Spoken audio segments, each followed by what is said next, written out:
Alrighty. So this is what, thermal properties or something like that, right? So this is density, right? This guy's our density. Density is mass divided by volume, so kilograms. And then we use cubic meters, right? Which is just ridiculous, right?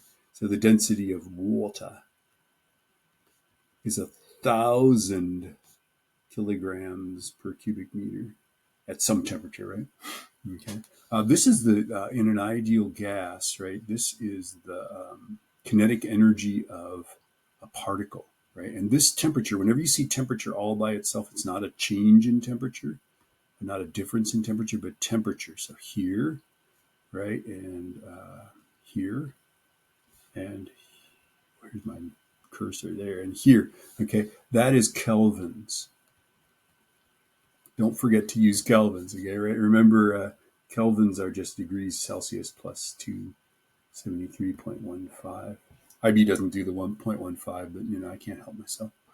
Okay, so this is the energy of a particle, the average kinetic energy of a particle, right?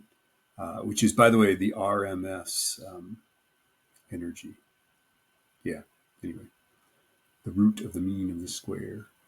Blah blah blah. All right, all right. This is MCAT, right? So this is a specific heat, right? So for water, maybe you have a kilogram of water. This is, C is for water is 4,186 joules per kilogram degrees Celsius, right? And they'll write it joules kilogram to the -1 degrees Celsius to the -1. I guess be careful when they say proper SI units.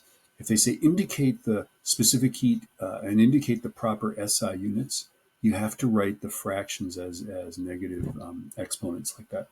Just be careful. Okay. This is for latent heat, right? So this is melting, right? You've got a temperature here. You've got energy added, right? So you start off with a solid, it heats up, it melts, right? And then oops. You can't pause. Don't stop. The liquid heats up, right? Then it boils for a long time, right? For water, right? Okay. So this is solid, right? This is our liquid. Here's our gas. We're going to heat the gas at some point, right? So this is solid plus liquid. This is liquid plus gas. So these guys, these little plateaus are just going to be ML, right? Q is. And then on these raising things where there is a change in temperature, this makes sense, right? It's MC delta T, okay? And we did that. I think you guys are pros at that, right? Okay. We didn't get to that, maybe. Maybe you guys did, but I never taught that. This is thermal conduction. So if I've got a wall that has a certain area and a certain thickness, right?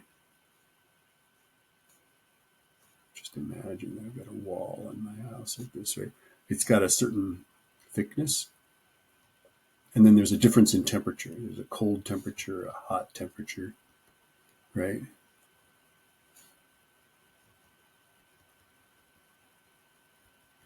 Right, you got a cold temperature out there, right? So that the difference in temperature is going to be the hot temperature minus the cold temperature, right?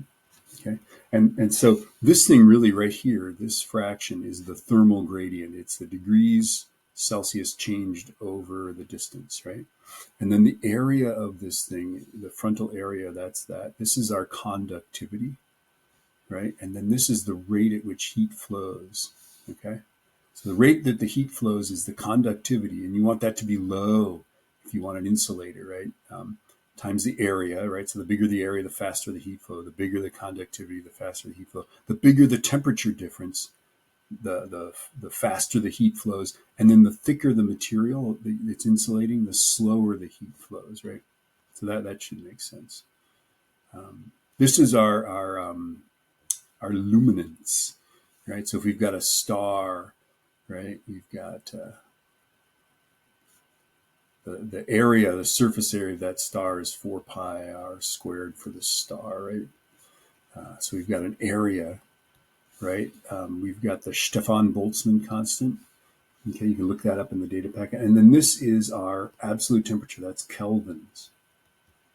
Okay, it's all by itself. It's not a change in temperature. Notice it's to the fourth power, right? Okay, so the power, if you figure this out for the sun, it's like on the order of 10 to the 26 watts or something like that, right? So this guy is in watts. It's joules per second. Watts. Okay. So the area, the radiant area, the area that's radiating, the temperature raised to the fourth, the Stefan Boltzmann constant. All that's missing really is that most of the time we've got an emissivity, right? And I think they're just not dealing with that. So we'll just use one, put a one in there, right? Okay. Anyway, this is the luminance of the power output of a star. Okay. This guy is, if we're distance, say there's a star far away from us and we're here, right? That star has some rate of power output, literally raw power output. And it's, of course, if we're at some distance d from this, right? It's putting that, all that energy, assuming it's radiating uniformly in all directions, right? It's spreading out that L over an area of a sphere, which is 4 pi d squared, right? That's the area of this sphere that has a radius of the distance we are from the star, okay? So that is the brightness of something, right?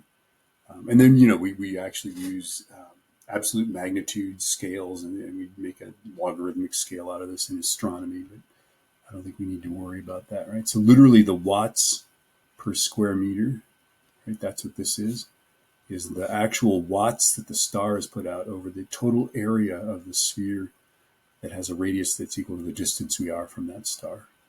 It's 4 pi d squared. I don't know why I put two equal signs there. So this is brightness. Okay. And then the final thing, this is the Wien displacement law, right? That if we have the intensity of something and the wavelength of something, there's this black body distribution that's kind of shaped like this. And so the lambda max, right? There's a wavelength that is the maximum intensity, right? And that's equal to 2.90 E minus 3 over the temperature, right? And then they've decided to write it this way, which is just fine as well. Okay.